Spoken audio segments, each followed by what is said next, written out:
Dear Axel Petersen, Mans Manson. Swedenuk, 2018. 88 minutes. This bracingly grotesque character study, which explores the Swedish housing crisis from the point of view of the new owner of a rundown tower block, would be unsettling at the best of times.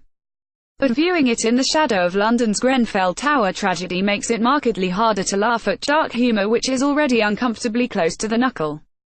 A tour de force performance from Lenore Ekstrand as No Jet, the 68-year-old party girl who inherits the block from her father, is compellingly monstrous.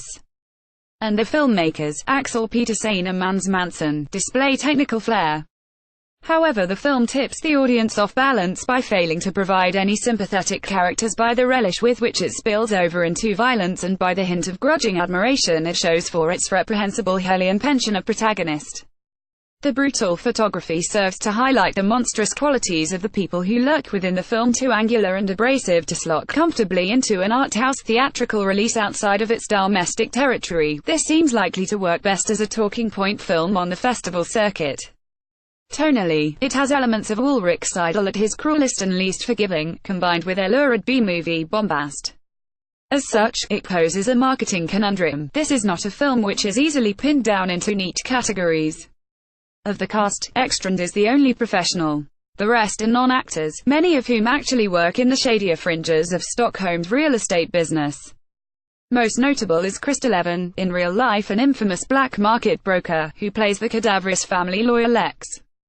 In a bizarre, semi-surreal detail, Lex also moonlights as a music producer and is currently working on what appears to be the worst stage musical in history. He collects automatic weapons and brandishes a machete if he feels he isn't getting due attention. No Jet returns to Sweden, after a lifetime of self-absorption in Spain, to claim her inheritance.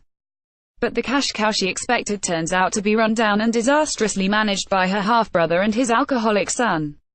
Untroubled by the legal rights of the tenants, No Jet barges into apartments and interrogates the inhabitants, most of whom are subletting illegally and many of whom are immies, a dismissive term for immigrants. There's a potential buyer sniffing around the property, who, in one eye-opening scene, gets to explore the owner as well as the building. Both No Jet's relatives and many of the tenants are opposed to the sale, with her nephew expressing his reservations with a bottle and a fist. The handheld camera, operated by co-director Manson, seems to actively seek out the most unflattering angles for each character.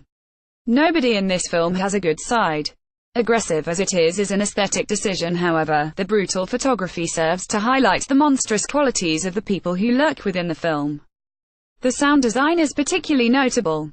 Dialogue is constantly assaulted by the sounds of helicopters, tiny announcements and crackle of perpetual low-level discord. It works seamlessly with a malevolent electronic score which at times sounds like it was written by a psychopath with a collection of power tools. Production company Flybridge International. Sales The Match Factory. Info at matchfactory.de. Producers Sigrid Hilde, Mans Manson. Screenplay Axel Petersen. Cinematography Mans Manson. Editors George Cragg, Anna Brunstein. Main cast Lenore Ekstrand, Christer Levin, Christian Saldet, Olof Roden, Carl Johan Myrna, Don Benucci.